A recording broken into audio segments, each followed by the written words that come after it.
Hi, and welcome to this installment of Frank and Mary here in Westboro. If you haven't seen this show before, my name is Art Bergeron. My day job is as an elder law attorney at Myrick O'Connell right here in Westboro. But this is not about my day job. If you have seen my seminars or my presentations in local councils on aging, you know that Frank and Mary's goal in life is very simple. They want to live in their house until they die and be buried in the backyard. And if that's Westboro, that means right here. It doesn't mean far away in like Northborough or Marlboro. They want to stay right here. So the question is, who are the people you need to know and what are the programs you need to know about in order to do exactly that? So my wonderful co-host, who everybody knows, is Shelby Marshall, who has been a selectman now forever, almost like more than like 3.5 years. This is like a lot. And is still enjoying it. This is an amazing thing. Still loving it. Every day is a new day. Every day is a new day. And she usually finds all these wonderful guests for us to talk to who are folks in Westboro that she's dealing with. Finally, I found a guest. There is this wonderful, so Kevin Donohue, whom you don't know, but who is going to be starting the show, works for Joe Early, whom you do know, our wonderful DA, who is the Worcester County DA, who we believe will be joining us later because he's actually on a call right now with another DA, you know, so we've all got day jobs and he's like stuck working. But Kevin has been really focusing on a real priority for the DA, which is dealing with scams and dealing with seniors regarding a lot of this. So Kevin really, and so I had him on another one of my shows. He was so good that I dragged him onto the Westboro show too, because I'm still in Worcester County, so he was still okay with this. So Kevin, thank you so much for coming on. We really appreciate it. Oh, it's a pleasure to be here again, Arthur. So tell us about it. First of all, kind of give us a little of your backstory. Everybody, you came from somewhere. You didn't start off as in the DA's office. So tell us about how you did that, and then talk to us about how, what you're involved in now, and then let's talk about the scams, the things that a lot of seniors, a lot of people watching this show, you know somebody, or maybe they've been hit themselves, but know, or at least know somebody who's been hit by a scam. And so let's talk about that. Okay.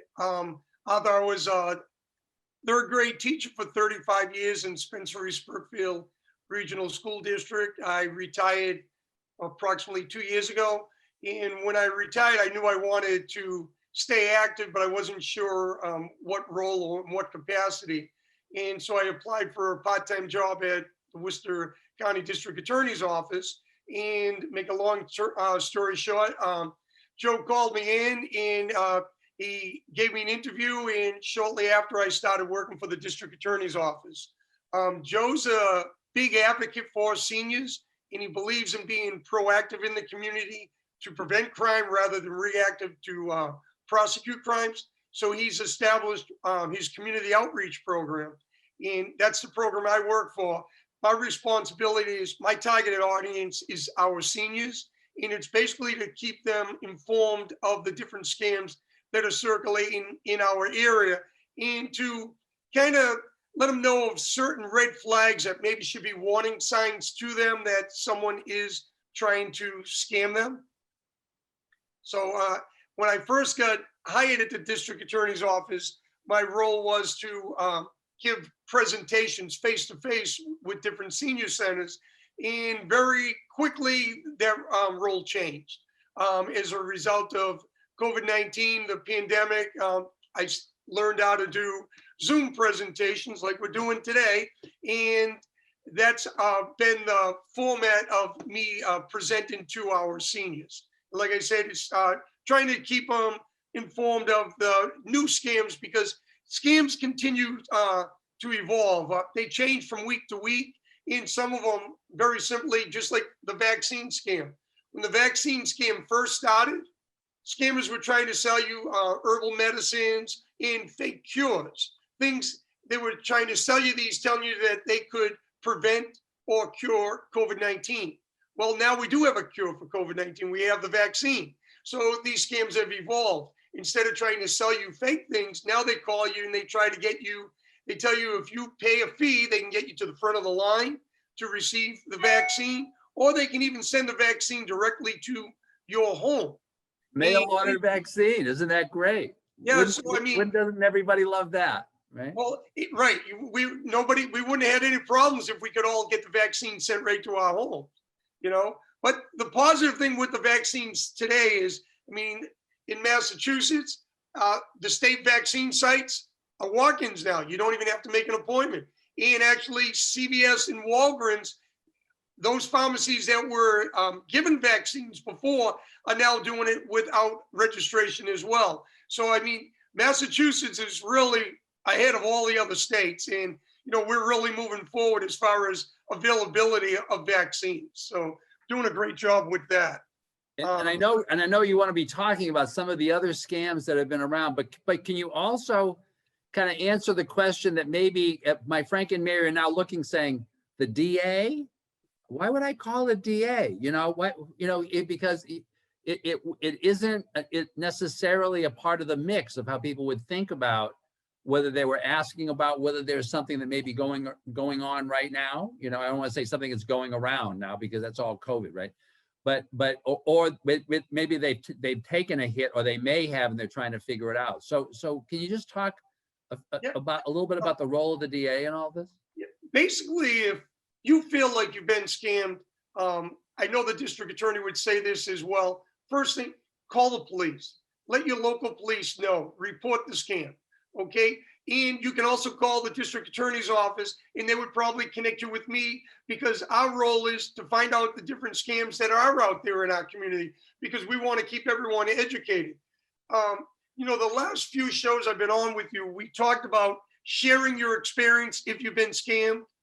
And yesterday I was reading an article, and it's called Pass It On. It's everything that we've been saying on your show, and I didn't know it already existed. It's with the FTC, and they say pass it on. If you've been scammed, or if you know someone that's been scammed, share that information with your family. Share it with your friends. The more that we share these, you know, past experiences with other people, the likelihood is they're not going to fall for the same scam, because we can share with them and let them know of red flags that, you know, are out there for them to make them aware of the scam. And, you know, one thing is, when you're scammed, you don't only lose your money. A lot of times you lose your confidence in yourself. And, you know, I'm speaking from my own point of view as well, because I was almost scammed in a tech scam about 10 years ago. You lose your confidence, you kind of lose your edge. But if you share with others, you're going to find out that these people, in your own little group, there's probably someone else out there who's been scammed, and they just haven't shared their experience as well, because they feel like they should be ashamed of it. And there's nothing to be ashamed of. You can be in your teens, and you can be 100 years old, and you can still fall prey to a scammer.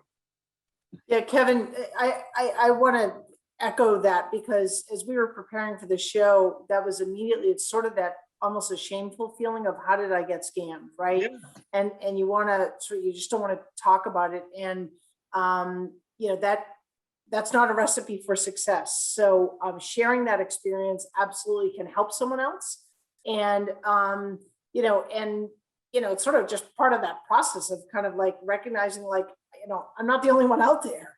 Yeah, there's a good chance the audience you're sharing with, somebody in that audience has been scammed as well. One person I always share with Arthur is, I don't know if you're familiar with Shark Tank, Barbara Corcoran. She fell for a $400,000 email scam. The person sent her an email, said that he was a contractor that was working on her properties, I believe in Germany, and that he had finished up, and she owed $400,000. She paid that invoice. But after she paid it, she realized she was scammed, and she didn't get her money back. But what did she do? She went to social media. She shared this experience with everyone so that they would be aware of, you know, that there's this type of email scam. Maybe they're not going to target me for $400,000, but they could target me for a smaller amount. Our own Attorney General, Maura Healey, was approached by a utility scam about a month ago. Person called her, told her that she was behind on her payments, and that her power was going to be shut off if she didn't make payment immediately.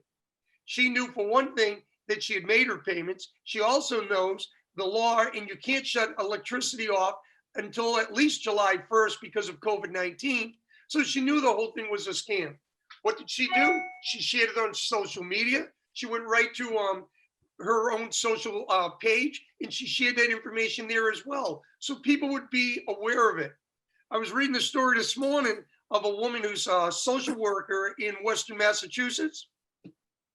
She received a phone call from Social Security office. Red flag, Social Security office will not call you. They only use United States Postal Service. But it said on the phone, do not hang up, press 1 to speak to someone. She pressed 1. She said she feels she only did it because she had such a rough day where she was kind of on edge to begin with. So she pressed 1. All of a sudden they're speaking to her and they're telling her that her vehicle was used in out of state and that it was pulled over and that she's being charged with money laundering and trafficking of drugs as well. And that her social security number is being shut down until this issue is resolved. They then went on to tell her that they've been listening in on her phone conversations and that they know she is a good citizen. So if she pays them $2,000, they will reactivate her social security number. And then once this issue is resolved, they will send her back her $2,000. They told her to go to Target to get gift cards. She went to Target, she bought $2,000 worth of gift cards, read them the numbers, and the rest is history. Her social security number was never shut down. This was not the Social Security office speaking with her. But after this situation happened, she called her boyfriend. They immediately called the police.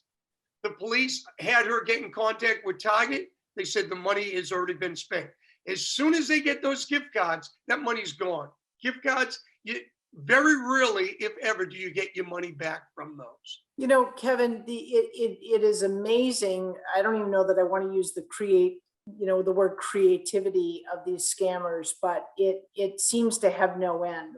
Last night at our Board of Selectmen meeting, we were talking about our community emergency planning management document that's being updated by our emergency management director. And one of the components they're adding is, cybersecurity to that planning. And so, but I also want Frank and Mary to know it's not just about stuff that comes in through your computer, right? I mean, I've seen from my own mother-in-law things that look Medicare-like coming in the mail, and it's like, should I pay this money? And it's like, no, this, sometimes it's a political action committee or some sort of lobbying group, but I'm like, no, this is not going to save Medicare, and it's not going to affect your Social Security payments, but it is rampant. And the ability for people to connect to, folks like us, from all over the world is, sort of creates, there are no boundaries.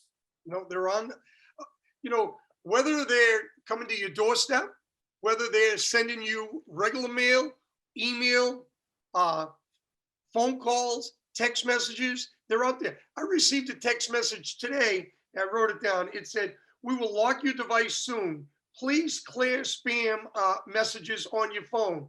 And then they supplied a link. Please click this link. Obviously, I didn't click the link, but it's just every day there's a different scam that's coming out. But they're all basically the same. They all are trying to get you to click on a link or to supply your personal identifying information. And, since I said text message, the number one way scammers are reaching out to people is through the phone. It's either through phone calls, robocalls, text messages. Number one way that they're reaching out to us. And, thousands of people lose from pennies to their life savings through these phone calls. And, these scammers will get you on the phone and they seem friendly. A lot of times they'll call you by your name. They'll make small talk. They ask you about your family. It's almost like you think you know this person. And that's the connection they're trying to get with you. And then all of a sudden, once they get your trust and your confidence in you, then they move in for their I'm going to call it their kill, so to speak, their sales pitch. They're going to try to either get you to buy something, or they're going to get you to try to pay for something that supposedly you already received or that you owe money for. And I mean, that's the way they work. But, with the warm weather coming in, where this is the time of year a lot of people start thinking about doing home improvements and such. This is when doorstep scammers start showing up at your homes. They account for roughly about 5% of scams that are in the United States. But out of that, I believe, what was the number? I think it was 85% of those people targeted are seniors. Okay. And, they're trying to get you to either get your driveway tarred or to paint your house or a new roof. Well, if you're looking for a contractor, talk to your friends, talk to your family, see who they've used. You don't ever accept anyone that's coming to your door.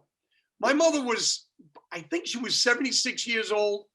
And this was probably about, I don't know, I'm getting older as time goes by. It always seems like 10 years. It was probably 20 or 30 years ago. Gentleman came to her house and noticed that her driveway had some cracks in it. Asked her, he said, I'm in the neighborhood doing a lot of driveways. If you have me do it today, I can give you a great price. Well, my mother fell for the scam. She paid him money. They dumped some tar right at the foot of her driveway, and they just kind of tapped it down a little bit. They didn't pave her driveway. And then when I got there, I'm seeing the tar at the front of her driveway. I go in the house and I, said, Mom, what's going on in the driveway? And she's, I paid a guy to resurface the driveway. I said, well, he didn't do it. I said, they just dropped a bunch of tar. I said, you already pay? And she said, yes. And, I called the Worcester police and they said, every summer you have this type of scam that goes on.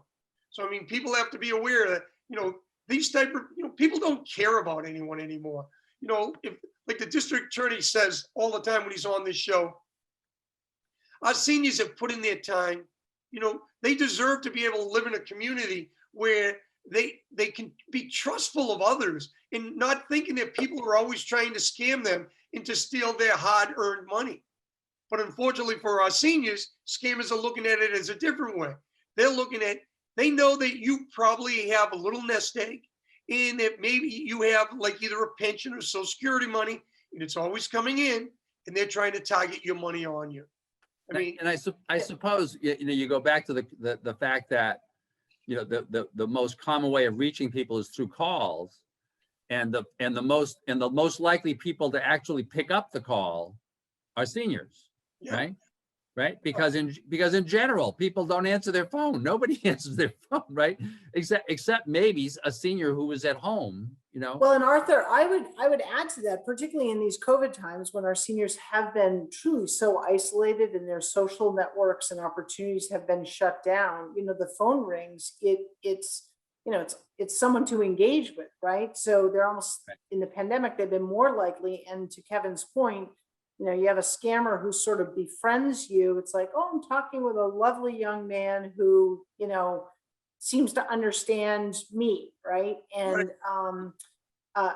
Kevin, to your point about the contractors, contractors are so busy today. So I would tell Frank and Mary and their friends, if any contractor is coming to you or their sales representative is out sort of saying, here, we can do it today.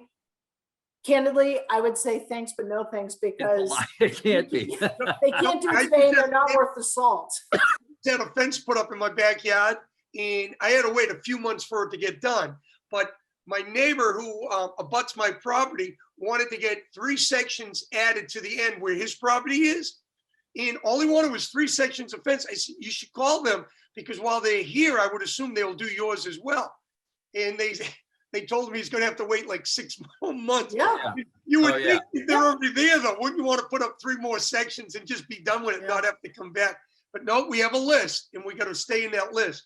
But Shelby, Kevin, I want to make as you know, my job in these shows is to provide comic relief and also keep track of the time. And I'm watching, and I want to make sure, and I know that Shelby has got a couple of announcements because part of this show is because she's a selectman, she tries to keep folks updated about kind of what's going on at the Board of Selectmen. But can you give us like if people wanted to talk to the DA and nothing more important than this, if you're talking to them because you want to know what's going on or to share this is a wonderful service you can provide to your fellow Frank and Marys out there, is helping the DA know what's going on in the area. So who do they call? What number do they call? Or is there an email address? Well, first of all, at the end of the show, I'm going to give the DA's information. I'll send it over, I guess, to Aiden So just like on your past shows, you'll have the DA's phone number and his email address. If you just type into the computer, Worcester County DA, Joseph Early Jr., his information is going to pop up. Casey Shea, who's here from communications, has filmed the DA making different scam videos himself, and those are also posted where people can view them as well. I just wanted to touch real quick, if I could, on what Shelby was saying about the seniors being at home. I mean, during COVID-19, that's one of the biggest things. A lot of seniors have been home alone because of quarantine, and as a result of that, they're so eager to speak with anyone. And that's why, like, I'm going to just touch quickly, if I can, about romance scams. In Massachusetts last year, $8 million from Massachusetts residents was paid out in 2020 to romance scams. In the United States, $605 million was paid out through romance scams. Now, so if someone's calling you looking for a date, it's just hang up. Well, it doesn't work quite like that, but it's whether it's through dating apps or social media sites. If someone's approaching you, and they like social media, you get a friend request from Facebook. I always say, don't accept any Facebook request from anyone, especially if you don't know them. I received a friend request yesterday from a person that I taught with 10 years ago, and I didn't accept it until I actually reached out to the person to find out if they actually sent me that friend request, because so many accounts are hacked and people send you friend requests in their phony accounts, and they're trying to get you into them, and then they're trying to steal your personal identifying information. So my rule of thumb is, a social media platform like Facebook, great way to see what my kids are doing, what my friends are doing, such as that. If someone approaches me on Facebook, like I said, I don't accept a friend request. Just real quickly, that person from North Carolina, she was 78 years old. She received a friend request from a person who said he was 57 years old, in the military, going through a divorce, stationed overseas. She accepted his friend request. Come to find out, he's not in the military. He's not 57 years old. He scammed her out of, I'm just going to give a shortened version of it because I know we're in a hurry. He scammed her out of $165,000. This is a person from around here, right? Well, she was from North Carolina, but he had her wire transfer and gift card money that accumulated to about $105,000, I believe. Then she also sent him a check for $65,000. That was deposited in a bank in Auburn, Massachusetts. This woman's daughter found out about it, and she called the Auburn police, and he was able to get a freeze on that account. She got her $65,000 back. The person who was doing the scam, he was only in his 20s, never in the military, never divorced.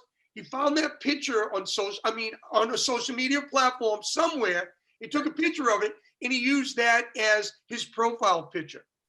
But the bottom line is, the key to this is, if you think you've been scammed, hurry up. You got to try to do something right away. Kevin, now I want to switch to Shelby, because I want to make sure that Shelby is able to update my friends, Frank and Mary, on what's going on in Westboro. Shelby. So Arthur, thank you so much. Kevin, thank you. This has been great. Really appreciate all your work and the DA's work. I'm going to encourage folks to, we'll put it up on the screen here, Westboro Police number 508-366-3060. Start the call there, connect with the DA through them, and protect yourself and protect your friends. So really quickly, town meeting, my Super Bowl of all days, Saturday, May 15th. The meeting starts at 9 a.m. at Westboro High School. We've got almost 30 articles on the warrant, some really important articles. Westboro TV, as always, will cover it live, so you can kind of watch it. If there's love to see it for the whole meeting, but if you can't do it for any number of reasons, watch it on Westboro TV, and then come down and join us for the conversation and vote. It is the most democratic process that we have in our country. Your vote sets the budget and determines how we're going to spend and borrow and the future of our town. So as always, thank you so much, Arthur, for this opportunity. And we'll see you guys next week on Frank and Mary. Thank you very much, Kevin. Thank you, folks. We'll see you next week.